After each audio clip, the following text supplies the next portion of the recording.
Glória a Deus, bendito seja o Senhor, o nosso Deus, nosso Redentor, que conosco está, cuja mão forte, braço estendido, repousa e opera sobre nós, igreja do Senhor, né? A extensão do amor de Deus está manifesta na igreja. Então nós estamos vivendo e desfrutando desse amor. Contemple com quem está do seu lado, contemple o prazer de ter um pedaço de Deus aí com você, de ter o amor de Deus, o apreço de Deus. Tem alguém que está perto de você, que representa exatamente essa atenção, o cuidado que Deus tem com a sua vida. Então pode olhar para o lado aí, dá uma olhada aí, dá uma olhada, vê se tem gente perto de você. Essa pessoa que está perto de você, ela representa a vida de Deus, ela representa o plano de Deus, o projeto de Deus. Às vezes nos sentimos apenas como parte de um contexto de existência que parece que não liga nada a lugar nenhum, e na realidade não é. Nós estamos integrados, estamos enquadrados num plano eterno, num projeto eterno. Então estamos aqui porque mutuamente algo no mundo do Espírito está acontecendo, e está acontecendo simplesmente por conta da sua presença, simplesmente porque você está perto de alguém, simplesmente porque você irradia a graça de Deus, a glória de Deus. Tem muita coisa acontecendo no mundo do Espírito agora, porque você está perto de alguém, tem alguém perto de você e você perto de alguém, e mutuamente as coisas estão acontecendo no mundo invisível, no mundo onde a gente não enxerga, a gente não está vendo o que está acontecendo, mas nós sabemos o que está acontecendo, porque Deus, a Bíblia diz que é Deus quem opera tudo e todas as coisas. Ele é quem faz todas as coisas. Por isso eu creio em nome de Jesus que tem algo de Deus acontecendo a partir de agora. Tem algo da parte de Deus se movendo, se movimentando nesse momento. Está acontecendo para que o nome dele seja glorificado. Eu não sei o quanto isso mexe no seu coração, o quanto isso fala ao seu coração, mas essa é uma verdade que eu preciso compartilhar com você, amém? Bendito, Pai, seja o teu nome, Deus. Meu Senhor, nos colocamos em tua presença, Pai, com os nossos corações abertos, Senhor, a entender e a ouvir a tua voz, a sermos ministrados pelo teu Espírito, Senhor. Sujeitamos a nossa carne para que ela, meu Senhor, ela possa sucumbir perante Deus, o poder, a força, a grandeza e a glória do teu Espírito. Então o Espírito Santo de Deus reina, Espírito Santo de Deus ministra aos nossos corações. Espírito Santo de Deus trata conosco, meu Senhor, e forja o vaso, Pai. Nós não queremos, Senhor, ser os mesmos, nem queremos sustentar as mesmas fragilidades, fraquezas, debilidades, não queremos.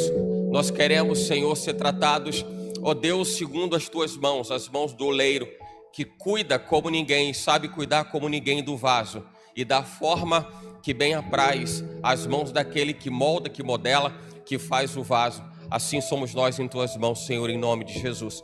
E que nessa manhã, Pai, e nesse dia em especial, os nossos corações eles possam florescer em tua presença, eles possam germinar em tua presença de tal forma que nós possamos representar exatamente a expressão bendita, extraordinária e majestosa de Jesus Cristo de Nazaré. Ele é a nossa referência, Ele é o nosso parâmetro, Ele é o nosso padrão, e qualquer coisa que fuja disso, Senhor, seja anátema.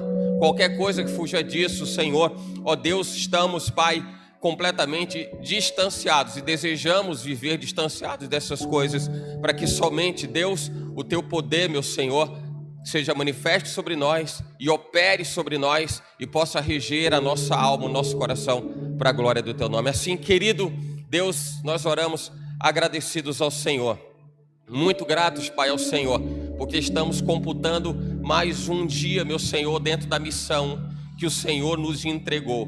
Estamos, Pai, mais uma vez, Deus, registrando esse momento, que é um momento, Pai, que fala da igreja, fala do tempo da igreja, que fala do tempo da graça, e nós estamos integrados a esse projeto, meu Pai, de expansão do teu reino nessa terra. Estamos fazendo parte disso, e isso, Senhor, nos traz uma alegria sem igual. Muito obrigado, Paizinho querido, em nome de Jesus, nós agradecidos oramos ao Senhor. Você pode dizer amém? E eu compartilho com os irmãos o texto que está em Josué, capítulo 5 de Josué, a partir do versículo 10. Capítulo 5 de Josué é a reta final, é a chegada na terra prometida. Olha, quando a gente fala de terra prometida, a gente fala de reta final, nós falamos de objetivos alcançados, de propósitos atingidos. E de certa forma isso pode parecer algo bom, porque nós estamos fechando um ciclo, a vida é feita de ciclos, e nós fechamos alguns ciclos e novos ciclos são abertos. Mas nós precisamos entender também que de repente a reta final pode representar alguma coisa desagradável, porque pode te paralisar ou pode fazer com que você ache que já deu, né? Chegou, acabou. E se a gente concebesse essa ideia, estaríamos jogando fora a missão, o propósito de Deus, a missão do Senhor. Eu quero que você saiba de uma coisa, isso é para você, viu? Para você. Olha para cá, preste atenção nisso. Tem uma missão que Deus colocou sobre os seus ombros. Essa missão, ela ainda não está concluída. Ela não está afindada. Ainda que você passe por alguns ciclos, esses ciclos mostrem que algumas etapas já foram atendidas, já foram atingidas e alcançadas, ela ainda não está finalizada. Nós só completaremos a nossa missão no dia que o Senhor disser, vem para casa. Então vem para casa, acabou a missão. Enquanto estivermos nessa terra, a missão prossegue, ela continua e ela precisa glorificar a Deus. Amém? Então entenda o que é que o Senhor quer ministrar aos nossos corações, da visão até a missão. Tem algo de Deus sobre nós, sobre as nossas vidas, não se deixe dispersar, porque tem algo de Deus em especial, da visão até a missão. E que visão é essa? A gente vai entender o plano de Deus, o projeto de Deus com relação a essa visão, para que nós possamos cumprir a nossa missão. Amém? Capítulo 5 então, de Josué, a partir do versículo 10, presta atenção nisso. É o trecho que fala da celebração da Páscoa, o povo de Israel chegando em Jericó, se aproximando de Jericó e se apropriando daquela que fazia parte da terra que Deus tinha dado ao seu povo. Capítulo então 5, versículo 10 em diante, está escrito assim: estando, pois, os filhos de Israel alojados em Gilgal, celebraram a Páscoa no dia 14 do mês, à tarde, nas campinas de Jericó. Comeram do trigo da terra do ano antecedente, ao outro dia depois da Páscoa. Pães asmos e espigas tostadas comeram no mesmo dia. E cessou o maná no dia seguinte, depois que comeram do trigo da terra do ano antecedente, e os filhos de Israel não tiveram mais maná. Porém, no mesmo ano, comeram das novidades da terra de Canaã. Um anjo aparece a Josué, então.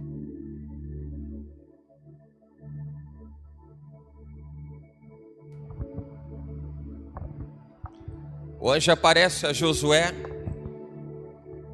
E nesse momento, a Bíblia diz que, estando Josué ao pé de Jericó, levantou os seus olhos, olhou, e eis que se pôs em pé diante dele um homem que tinha na mão uma espada nua, desembainhada. E chegou-se Josué a ele e disse-lhe: és tu dos nossos ou dos nossos inimigos? E disse ele: não, mas venho agora como príncipe do exército do Senhor. Então Josué se prostrou sobre o seu rosto na terra e o adorou. E disse-lhe: que diz meu senhor ao teu servo? Então disse o príncipe do exército do Senhor a Josué: descalça os sapatos de teus pés, porque o lugar que estás é santo. E assim fez Josué. Capítulo 6, versículo 1 diz assim: ora, Jericó cerrou-se, estava cerrada, fechada, por causa dos filhos de Israel, nenhum saía nem entrava. Então disse o Senhor a Josué: olha, tenho dado na tua mão a Jericó e ao seu rei e aos seus valentes e valorosos. Amém? Você pode se assentar em nome de Jesus. Vamos entender o que está acontecendo. Que cenário é esse? Que de certa forma é um cenário celebrativo, é um cenário de alegria, é um cenário de entusiasmo. A Bíblia fala do povo que estava feliz celebrando a Páscoa, estavam fazendo aquilo que Deus já havia ordenado, era uma instrução de Deus desde Moisés. Então quem foi que deu essa instrução para Moisés? Quem deu essa instrução para Moisés? Quem deu? Deus, o próprio Deus deu essa instrução para Moisés. E essa instrução era de que o Senhor fosse celebrado no deserto. Eles estão ainda nessa trajetória, nessa travessia, estão chegando em Jericó. Mas veja, eu quero falar a respeito de visão e de missão. Visão e missão. Havia uma visão que Deus já havia constituído, já tinha estabelecido sobre Israel, que era a visão da terra prometida. Quando a gente fala de terra prometida, a gente fala sempre com brilho nos olhos, né? Porque parece que terra prometida tem a ver com aquilo que a gente quer. Terra prometida, né? Tem ou não tem? Tem com você ou não? Me lembro de alguns irmãos, amigos solteiros que sempre falavam comigo assim: olha, bispo, eu estou esperando ainda a minha terra prometida. Estão falando da terra prometida como algo bom, como algo bom. A gente precisa enxergar a terra prometida como o cumprimento do projeto de Deus, como o cumprimento da visão de Deus. O fato de você encontrar algo que seja bom não lhe tira a condição de chamar de terra prometida, mas as tribulações que a gente atravessa, os momentos de diversidade, não tiram a marca e o registro de que aquilo faz parte da terra prometida. Nós estamos vivendo uma jornada de aprimoramento, de aperfeiçoamento. As dificuldades que nos sobrevêm, os problemas que se aproximam de nós, também falam de aprimoramento da nossa alma, de aperfeiçoamento da parte de Deus, para que nós sejamos melhores e atender à vontade de Deus, ao plano de Deus, alcançar o projeto de Deus. Olha quando a Bíblia diz assim: eu prossigo para o alvo. Prossigo para o alvo, pelo prêmio da soberana vocação de Deus que há em Jesus Cristo. Quer dizer, eu olho para Jesus e vou para Ele. A minha direção é o Messias. O que não significa dizer que nesse percurso, nesse trajeto, eu não vou encontrar adversidades. Nem por isso a minha terra prometida, o cumprimento da minha promessa, estabelecido no desejo do meu coração, na minha vontade de andar e não me desviar desse caminho, não me desvirtuar desse caminho, né? Eu consigo andar nessa jornada, eu consigo olhar para Ele e dizer: nada vai me tirar desse caminho. E isso é terra prometida, e isso é cumprimento de missão. Essa é a visão que Deus nos dá, aliás, para qualquer pessoa que nasce. Eu costumo dizer isso para todo ser vivente. Deus tem um projeto, Deus tem um propósito para todas as coisas, sobre toda a criação, sobre todas as coisas da criação. Deus tem um propósito, Deus tem uma razão de ser naquela coisa ou naquelas pessoas, mas nada foge do controle de Deus. Então o cenário é o cenário de um povo que está festivo, que está alegre. Estão chegando em Jericó, já começaram a dar os passos para avançarem sobre a terra que mana leite e mel, promessa de Deus para Israel. E essa jornada é uma jornada boa. E tem as adversidades, Tiveram os inimigos que se levantaram, Tiveram desafios, sim ou não? Sim ou não? Tiveram problemas, sim ou não? Tiveram alegria, sim ou não? E tristezas, da mesma forma. Muitas pessoas nasceram no deserto, e boa parte delas foi ficando pelo caminho, nessa troca de gerações, mas estão chegando na terra prometida. Sabe o que me chama a atenção em relação à visão e à missão? É que Josué tinha entendido bem a visão, e a visão não se estancava em chegar em Jericó, se aproximar dela. Então está o pessoal celebrando, os israelitas estão celebrando, estão ali na Páscoa, celebrando a Páscoa. E Josué vai adiante, ele vai até o pé de Jericó. A Bíblia diz que ele se aproxima de Jericó. Sabe o que eu vejo nisso? Eu percebo que Josué está olhando para além daquilo que ele já tinha alcançado. Para algumas pessoas a reta de chegada, para algumas pessoas o final da jornada, é quando, dado um determinado momento, uma condição, uma circunstância, já é suficiente para que ela possa pendurar as suas chuteiras da fé e dizer: aqui já deu, já basta. Eu percebo Josué olhando para além daquilo. Quando a gente vê, fazendo um parêntese, quando a gente vê Davi num dos salmos dizendo: eleva os meus olhos para os montes, a gente percebe Davi fazendo menção a algo que está por detrás de alguma coisa que limita a sua visão. Eu coloco os meus olhos nos montes, eu levo os meus olhos para os montes. Mas quando ele diz de onde me virá o socorro, ele está dizendo, eu estou olhando os montes e eu estou observando a linha limítrofe que o monte estabelece para mim, até onde eu consigo ver, até onde ele consegue fechar aquela imagem. Mas elevando os meus olhos para os montes, eu percebo que tem alguma coisa atrás dele. Eu noto que tem alguma coisa depois daqueles montes. E de onde me virá o socorro? E eu percebo que Davi chega à conclusão de que, olhando para os montes, ele percebe que a coisa não acaba no monte. Eu não sei para você onde é que você tem parado na sua vida, onde você tem paralisado a visão de Deus, onde você tem restringido a visão de Deus, porque na medida que você restringe a visão de Deus, você restringe também a missão. A sua missão fica condicionada à sua visão. Se você só vê até o limite do monte, você vai só até o monte. Mas se você enxerga da além do monte, você consegue traspassar aquilo que talvez seja para você a sua reta final, a sua linha de chegada. Eu quero fazer você entender o que está escrito pela boca de Deus através do profeta Joel no capítulo 2, e isso está selado em Atos dos Apóstolos também capítulo 2. E será que nos últimos dias derramarei do meu espírito sobre toda a carne, sobre toda a terra. E ele começa dizendo, vossos filhos e filhas profetizarão, os jovens terão visões, os velhos terão sonhos. E o que Deus está mostrando é uma manifestação de visão espiritual tão extraordinária, para um tempo tão especial também, que faz com que a gente entenda, reconheça que se aproxima o cumprimento dos séculos dos séculos declarado por Jesus. A ressurreição do último dia se aproxima de tal forma que agora a gente está vivendo um tempo ainda mais intenso, cujo poder de Deus derramado sobre a carne, sobre a terra, haveria de manifestar as múltiplas visões de Deus. E claro que carreando a visão, a gente está trazendo também a reboque a missão, porque não existe visão sem missão.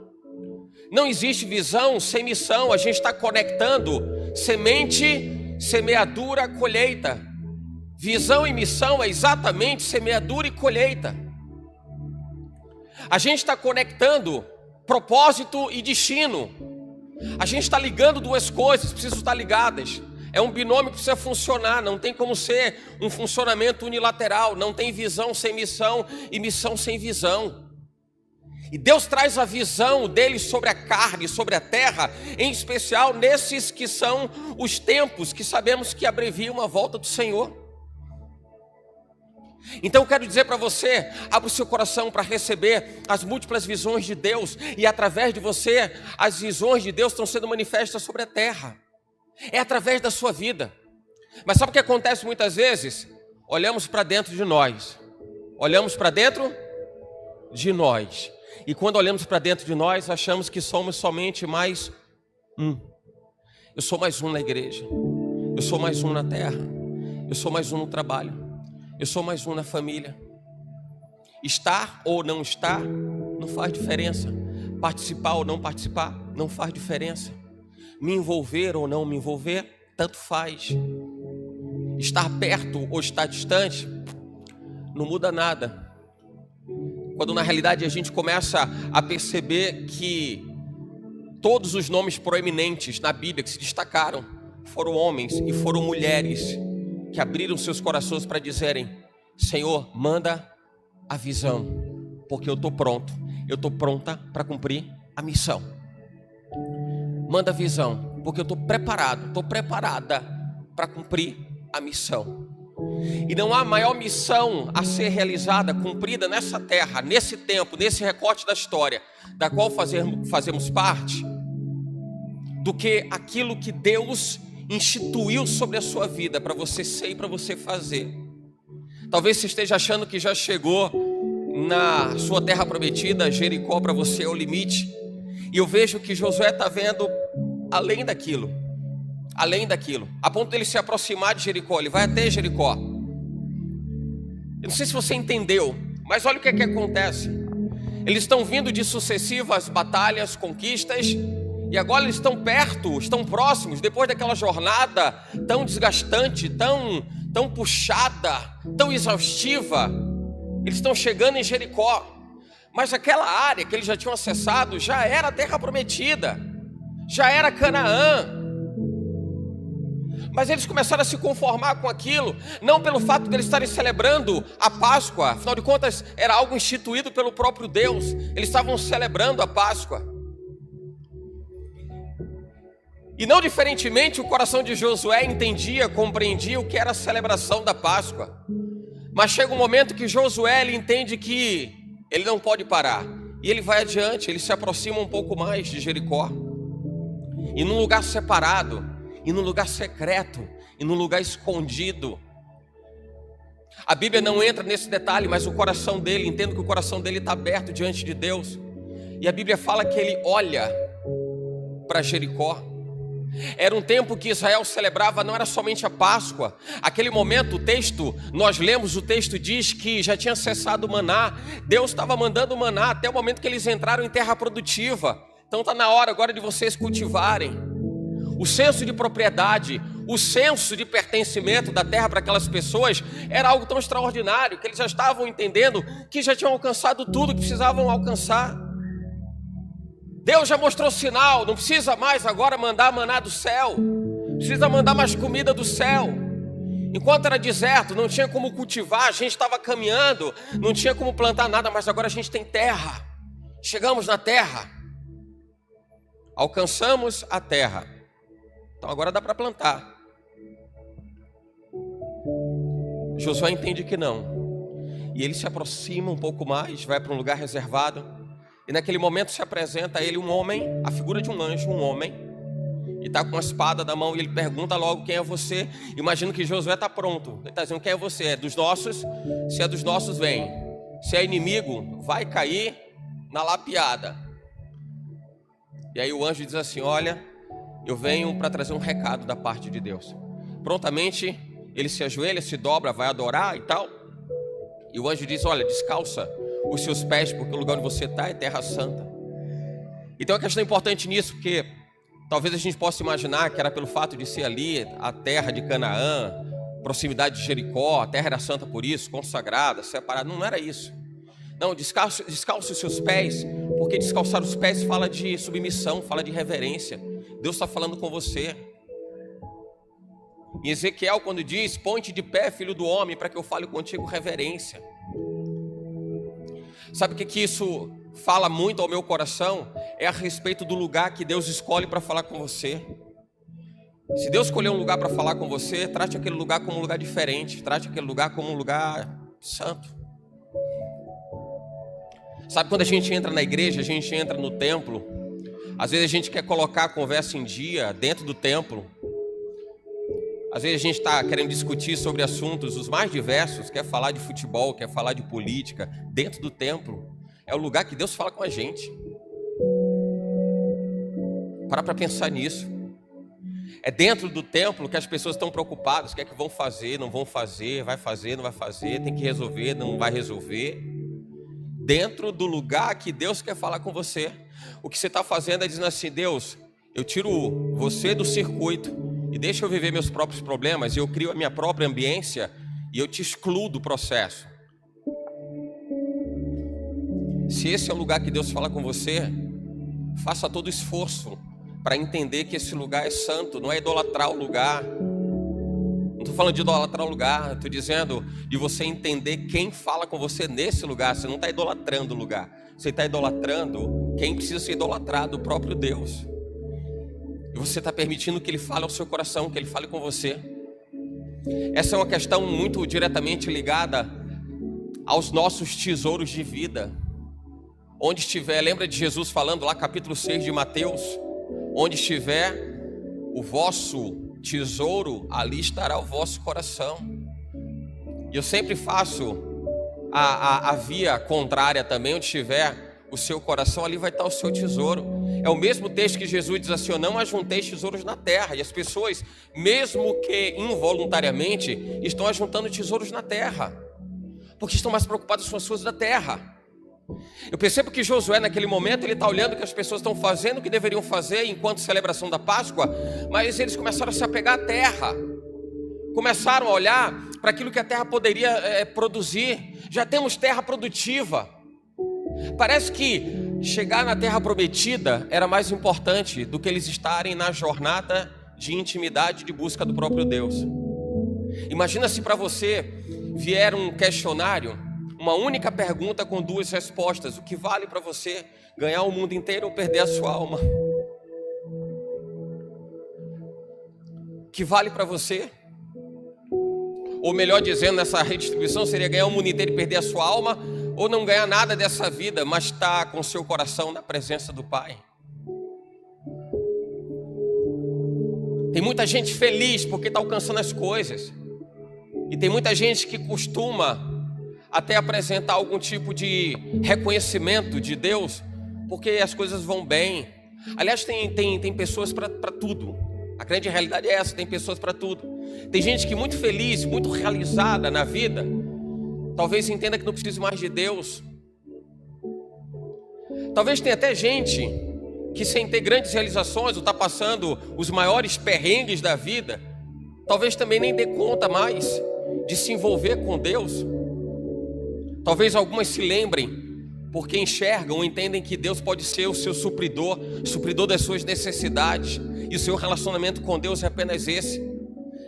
E eu quero dizer novamente, mais do que isso, tem uma visão, e Deus colocou em você algo precioso. Você é sabe aquela imagem que a gente tem de filme, de desenho animado, que mostra aquele baú do tesouro? Você é esse baú do tesouro. Dentro de você tem visões de Deus, e visões para mudar esse mundo.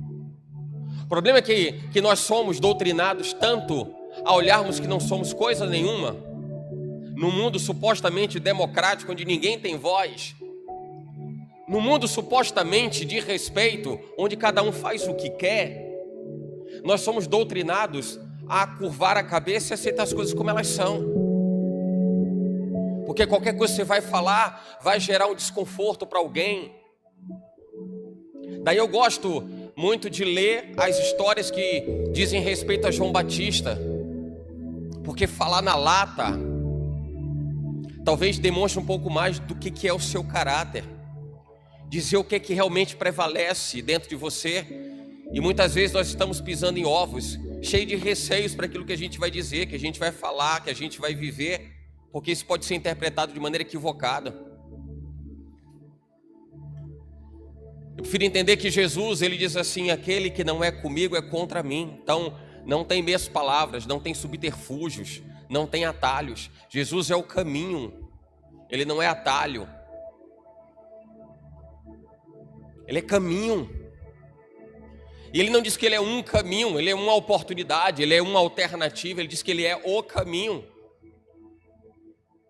E quando nós estudamos o ministério de Jesus, vemos que ele não se deteve em realizar a missão de Deus frente à visão que foi estabelecida sobre ele. E Deus deu essa visão aos profetas, antes do próprio Messias, para que nós pudéssemos entender também, nós, no nosso tempo, nessa jornada de vida, nesse recorte da história, nós pudéssemos entender o que é que a gente precisa fazer. E eu pergunto para você, onde é que está a visão que Deus te deu? Alguém vai dizer, qual? Como se inexistisse a visão de Deus sobre sua vida. Onde é que está a visão que Deus te deu? Onde é que está a visão que Deus te deu?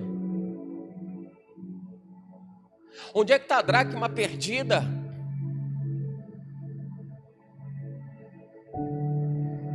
E se a dracma está perdida, onde é que está a candeia acesa, com óleo, com azeite na botija, para que você possa acender e possa procurar onde é que está essa dracma?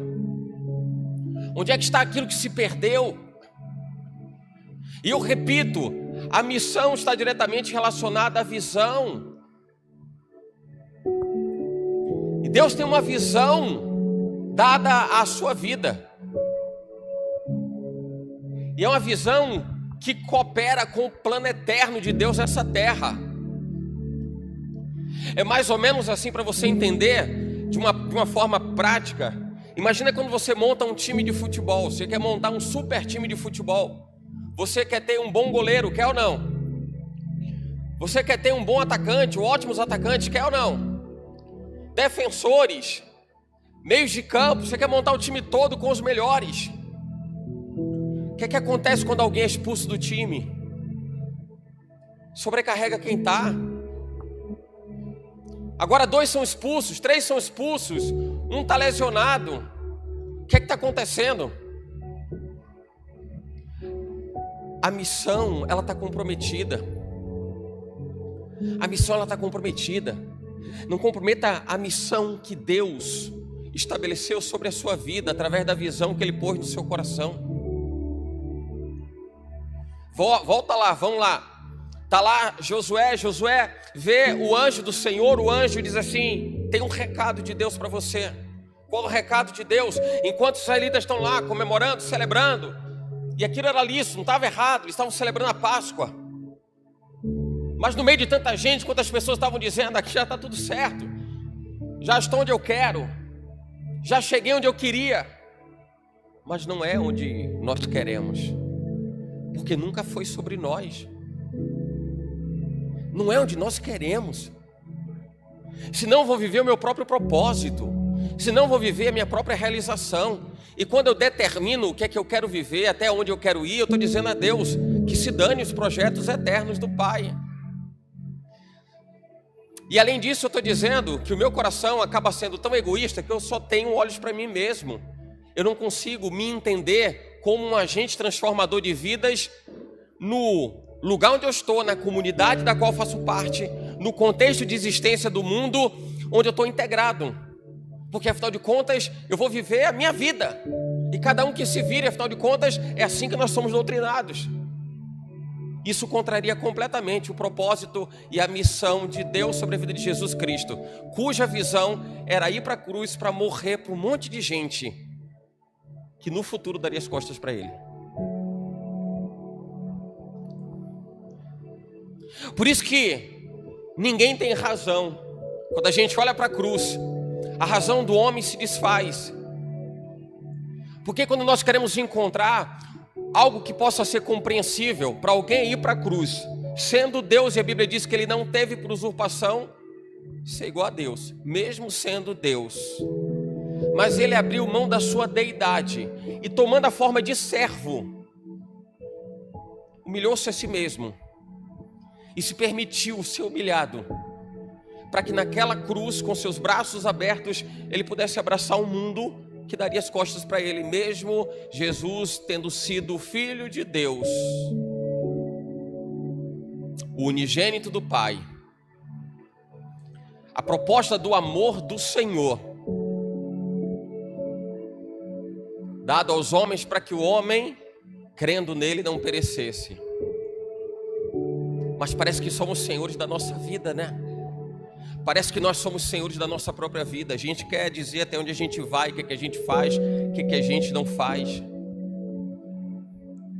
E Deus, quando através do anjo fala com Josué, diz: Josué, vocês chegaram até aqui, está tudo certo, mas eu estou entregando Jericó nas suas mãos. Estou entregando Jericó nas suas mãos. Sabe aquela coisa, eu sempre ouvi assim, para um bom entendedor, como é que é o negócio? Meia palavra basta. O anjo fala para Josué: Deus mandou dizer para você que Ele está entregando Jericó nas suas mãos. Não sei se o anjo falasse com você assim, exatamente, imagine você lá, trasladado lá para fazer o papel de Josué naquele momento, se você entenderia todo o recado. Mas para mim está muito claro o que é que Deus está dizendo. O que é que você entende que Deus está falando? Ele está dizendo o quê? Não pare. Ele está dizendo o quê? Não pare. Fala para quem está do seu lado, aí perto de você, diga: não pare. Deixe que o Espírito faz o restante. Porque a Bíblia diz que Deus toma as coisas vis e loucas dessa vida para confundir as que são, para confundir as sábias. E às vezes a gente acha que não é Deus falando. Não é Deus falando, Deus está falando. Se o seu coração está aberto para Ele, irmão, irmã, se o seu coração está aberto para Ele, Ele está falando com você coisas que somente você está entendendo, porque Ele está tratando com você, com você. Deus fala conosco de uma forma customizada.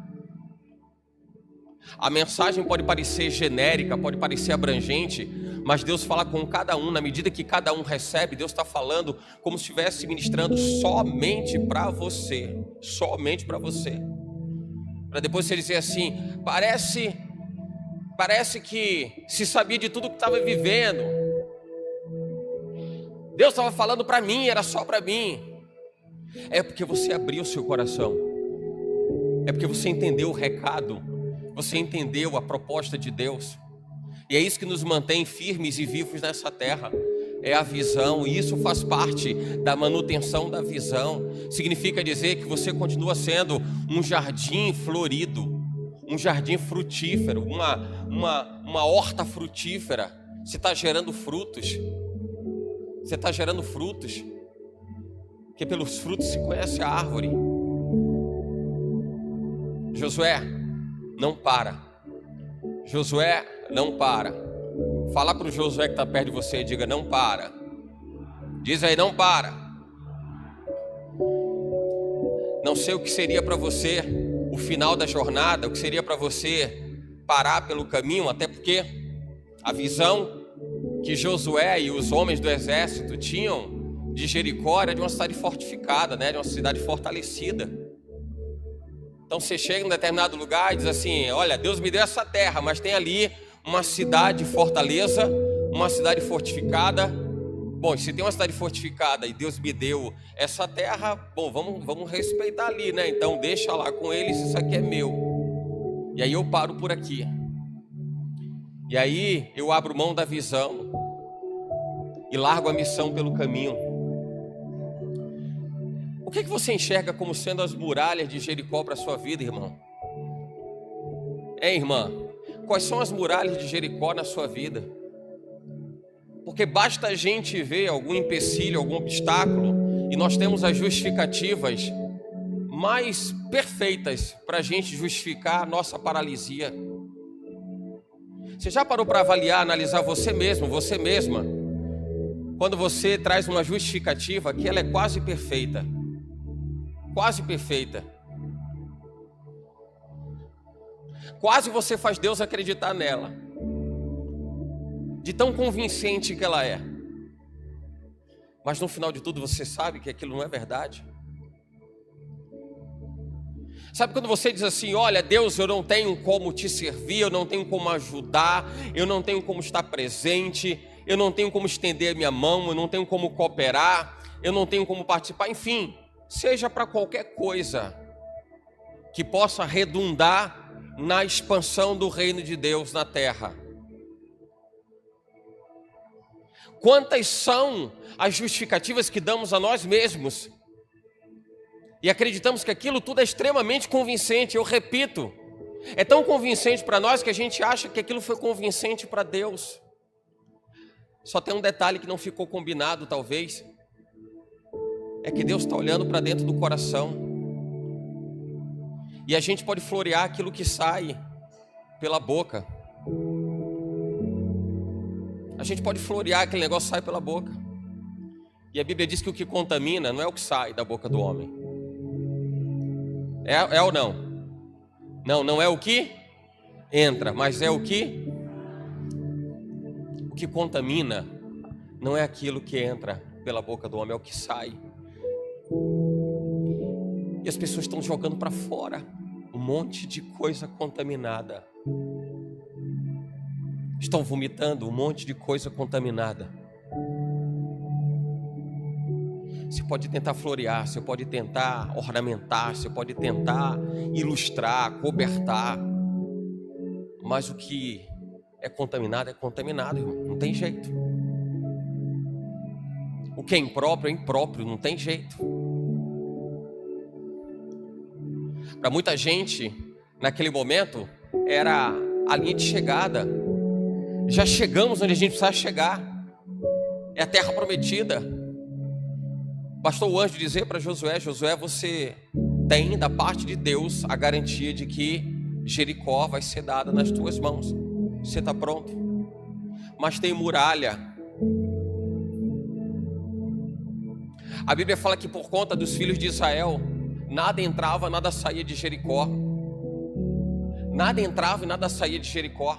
Eu não sei se você percebe que existia algo importante em Jericó. Deus estava olhando para Jericó, coisa que talvez muita gente não tivesse mais interessado em olhar. E o que o Senhor está falando através do anjo para Josué é assim: Josué, tem algo importante lá dentro. E não é olhando para o seu próprio umbigo, nem o umbigo do povo que já chegou numa terra deleitosa. Eles já conseguem plantar e conseguem tirar o mantimento da terra, mas não acabou por aí. Porque não é sobre vocês. É por isso que não pode parar por aí. Você tem que avançar para Jericó. Mas entenda isso na leitura de muita gente, olhando para as muralhas e olhando para a força do exército de Jericó, já estruturado externamente pela condição da cidade, difícil de ser transposta ou traspassada.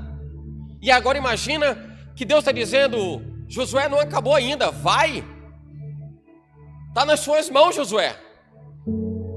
Tem alguma coisa importante dentro de Jericó. Agora imagina, o que pode ser importante dentro de Jericó, irmão? Um povo pagão, de práticas espirituais completamente divergentes do povo de Israel.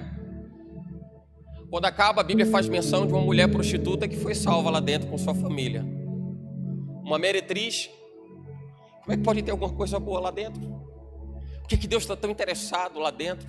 O que Deus quer lá de dentro? O que Deus quer? Faça dessa pergunta uma pergunta permanente. Faça uma pergunta diária. Faça dessa pergunta a sua pergunta diária. Deus, o que tem para hoje? O que o Senhor quer para hoje? O que o Senhor quer para hoje? Por que Israel tem que entrar em Jericó? Por que Israel tem que entrar num lugar que certamente vai ter ouro, vai ter prata, vai ter suas riquezas? E talvez como as outras nações, outros povos subjugados, serão dominados, serão feitos escravos, os homens serão mortos, as mulheres escravizadas, crianças também serão escravizadas. Tem ouro, prata, tem bronze. Isso tem em qualquer lugar. Por que Deus está tão interessado em Jericó? Porque Deus quer que eu avance por Jericó. Jericó é aquilo, aquela fortaleza. Aí a gente olha para Jericó, para as nossas Jericós da vida, menosprezando o valor delas, né? A gente não costuma ver a restauração de Deus sobre uma família, é assim? A gente tem um olhar muito mais preconceituoso para dizer que aquela família é um bagaço, aquela família é um caos. A gente olha para alguém que está ainda algemado, acorrentado por entorpecentes, por drogas, e nós olhamos o drogado, nós não olhamos que ali é uma muralha que está constituída na vida daquela pessoa, mas depois que passa aquela muralha, tem alguma coisa boa, importante lá dentro. Tem alguma coisa importante lá dentro. Mas se eu olhar para minha terra prometida, se eu olhar para o meu próprio umbigo, eu não vou me interessar pela muralha, que serão muralhas dos outros. Mas no final das contas serão as minhas muralhas, porque são elas que vão me impedir de completar a minha missão, porque a visão ela não está extinta. E saiba disso, Deus te deu uma visão, essa visão não vai ser extinta. O problema agora é se a missão vai ser concluída. A visão existe e a missão precisa ser concluída. É como a semeadura está feita. A Bíblia fala pelo apóstolo Paulo que ninguém pode colocar outro fundamento além daquele que está posto, que é Jesus Cristo, mas cada um edifique a sua própria casa. Então a fundação está colocada, agora cada um edifica, a semente está posta, agora cada um cuide da semente. A visão foi dada, agora cuide para que a missão seja cumprida, seja realizada, seja consolidada. Sabe que eu vejo o aspecto da visão e da missão como algo tão extraordinário, porque visão é isso, é para que isso alcance pessoas, é para que isso se expanda. Chegou o momento em que Jesus, que foi a visão de Deus, se manifestasse na terra. Para quê?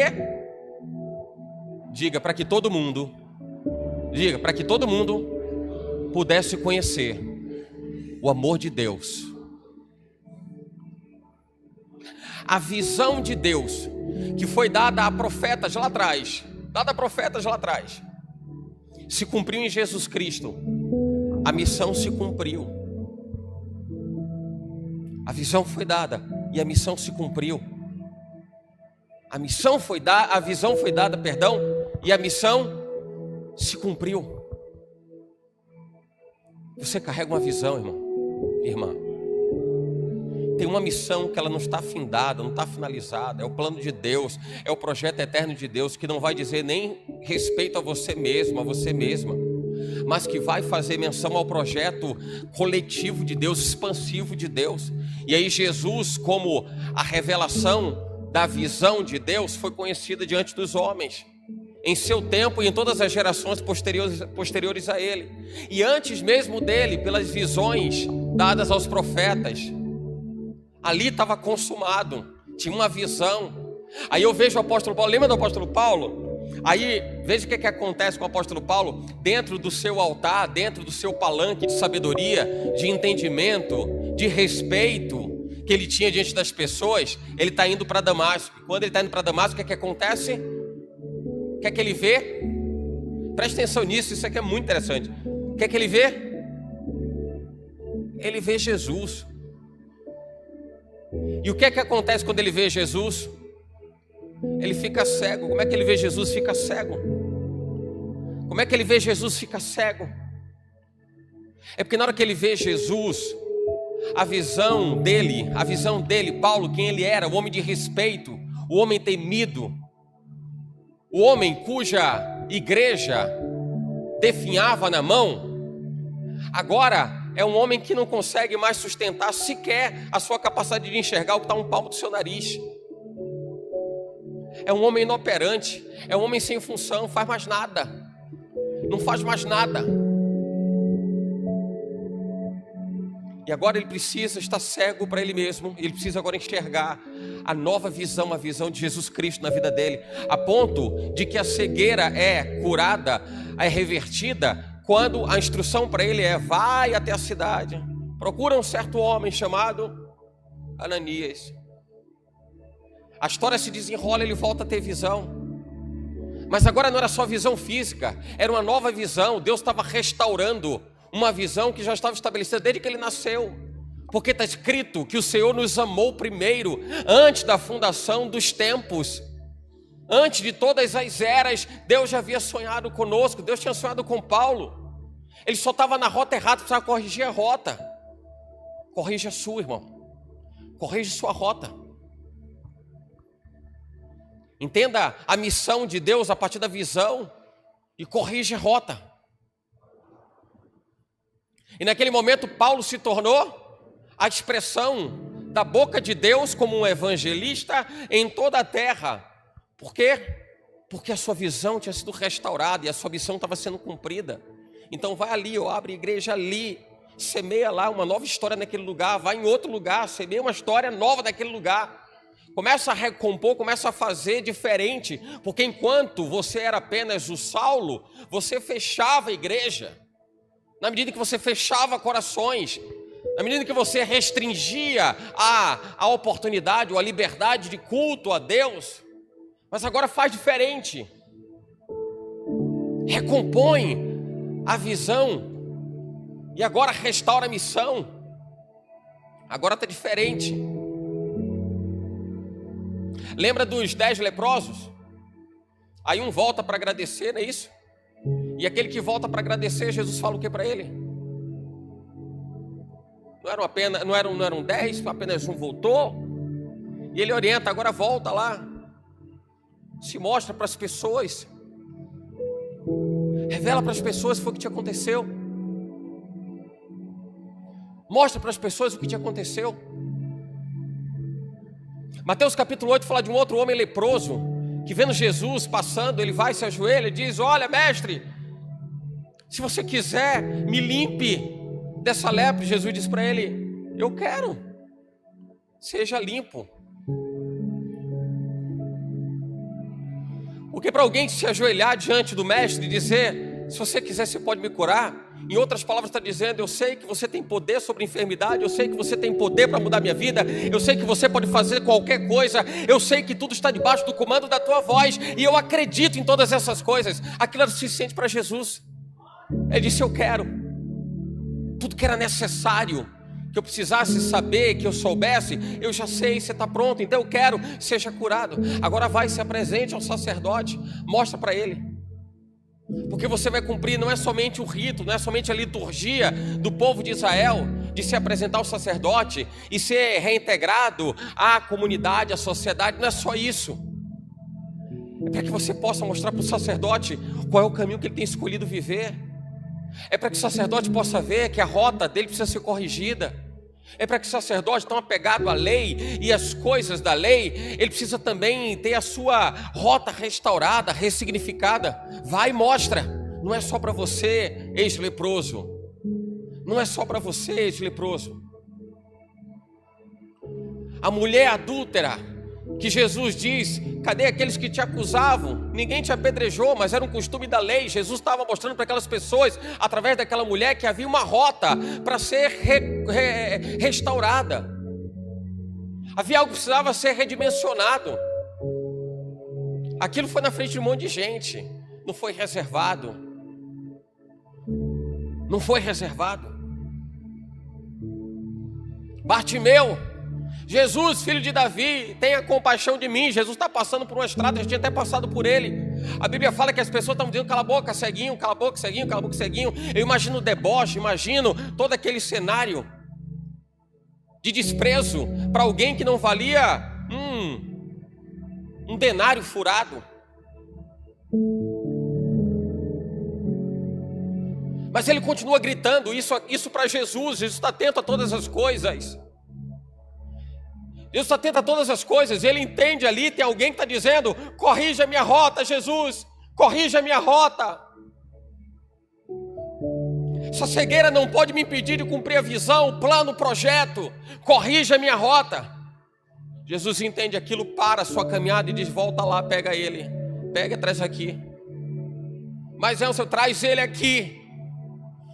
Tem alguma coisa importante por detrás de um ceguinho que vocês rejeitam. Tem alguma coisa importante por detrás de alguém que é colocado à margem da sociedade. Vocês construíram uma muralha na frente desse homem, mas lá dentro dessas muralhas tem alguma coisa importante. O anjo fala com Josué: Josué, tem algo importante para Deus lá dentro. Vai lá buscar. Vai lá buscar. A Bíblia fala pelo profeta Isaías capítulo 11, versículos 1 e 2. Diz assim: porque brotará um rebento do tronco de Jessé, e das suas raízes frutificará um renovo, e o Espírito de Deus estará sobre ele. Jesus é a raiz de Davi, é a descendência de Davi. Aquela mulher que estava lá dentro, uma meretriz, uma prostituta, que deu um sinal para as tropas de Israel, através de um comprido lençol, um pano de escarlate, pano vermelho, pendurado dali da janela, que ficava na muralha. Ela pendura aquele pano vermelho. Aquela mulher prostituta, aquela meretriz, desprezada, rejeitada, jogada às traças à margem da sociedade, Deus estava olhando para ela. Porque depois que as tropas de Israel tomam Jericó, e a família de Raabe é salva, e a própria Raabe, um dos homens de Josué é chamado Salmão. Você vai ver isso no capítulo 1 de Mateus, a genealogia de Jesus. Aí você vai ver que Salmão, ele teve com Raabe, a meretriz. ele teve Boaz. Boaz foi aquele que remiu a Ruth, foi o remidor de Ruth, que tomou Ruth por esposa. E de Boaz e Ruth nasceu Obed. E de Obed nasceu Jessé. E Jessé foi o pai de Davi. E de Davi se estende a genealogia e chega até quem? Chega até quem? Fala alto, chega até quem? Tem alguém importante lá dentro. Tem alguém importante lá dentro, Josué. Tem alguém importante lá dentro. Talvez você ache insignificante aquele lençol estendido do alto da muralha, aquele fio de escarlate. Se você entender Jesus na cruz, meu Deus do céu, se você entender Jesus na cruz, ele está com seus braços numa posição que não é assim, está assim. O seu corpo ferido, a viscosidade do sangue misturado ao suor do corpo, não tem densidade suficiente para ficar pingando. Está descendo e vai juntando suor com sangue da cabeça, das mãos, dos punhos, dos braços, está descendo pelo tronco, está indo até o pé, e dali está descendo um fio de escarlate. Está descendo um fio de escarlate. Era por causa daquela meretriz, era por causa da minha vida, era por causa da sua vida, era por causa da sua vida. As muralhas que te impediam de ver a glória de Deus, elas caíram porque Deus tinha interesse naquilo que estava por detrás daquela muralha. Deus tinha interesse naquilo que estava escondido por detrás, talvez, dos obstáculos, das dificuldades, dos empecilhos, dos problemas. Mas Deus estava de olho, Deus estava olhando e tinha interesse naquele coração, que era o coração de uma mulher que temeria ao Deus de Israel. Como quem olhasse para aquelas pessoas de Jericó e pudesse de forma seletiva ao comportamento das pessoas não seletiva segundo a vontade de Deus, porque a vontade de Deus e seu amor é derramado sobre a terra. Mas a reciprocidade desse plano, desse projeto, é algo que cada um precisa apresentar a Deus, visto que a salvação, diga-se de passagem, é individual. E se com o seu coração você crê para a justiça e com a sua boca você confessa para a salvação, está salvo. É uma questão íntima, é de foro particular. E você no seu coração, você é testado, é provado. Isso é tangível. O que eu quero dizer é isso, é tangível. Deus pode entender isso no seu coração. E Ele olha para aquelas pessoas, olha para aquela mulher e Ele vê, tem alguém, tem uma mulher agraciada. Sabe o que me faz recordar de Maria, quando Maria foi escolhida como uma bendita entre as mulheres, para gerar Jesus, carregar Ele no ventre. E o Senhor, por isso que a Bíblia diz que os olhos do Senhor estão postos sobre a terra. Ele está olhando para nós agora, irmão. Ele está ferindo o seu coração agora. Ele está avaliando o seu coração agora. Como é que você está? O que você está fazendo? Como você tem acolhido ou tem rejeitado o projeto, a visão? Como é que você tem acolhido ou rejeitado a missão? Se você tem parado no meio do caminho, se você tem abraçado com todas as suas forças, abraçado o plano eterno de Deus para toda a existência, mas o quanto você é especial e é imprescindível nesse contexto. Quanto você é imprescindível nesse contexto. Não abra mão da sua missão. Não se abstenha de experimentar, de receber, de entender e de notar as visões de Deus. Nós estamos vivendo esse tempo, e será que nos últimos dias derramarei do meu Espírito sobre toda a carne? Está consumado, está feito. Nós estamos vivendo esse momento, essa fase, a gente está vivendo isso. Deus está trazendo visão para o seu coração. Deus está trazendo uma revelação dessa mensagem para o seu coração agora. E Deus está falando com você agora. Não se abstenha das múltiplas visões de Deus, porque elas serão o produto da salvação para muitos que nos sucederão. Porque muita gente terá a sua trilha calçada de fé através daquilo que você está fazendo, aquilo que você está abraçando, naquilo que você entende que você foi incumbido de realizar. Não abdique da sua missão. Não jogue fora a visão. É em nome de Jesus. Você recebe isso? Amém? Fica de pé no seu lugar, em nome de Jesus.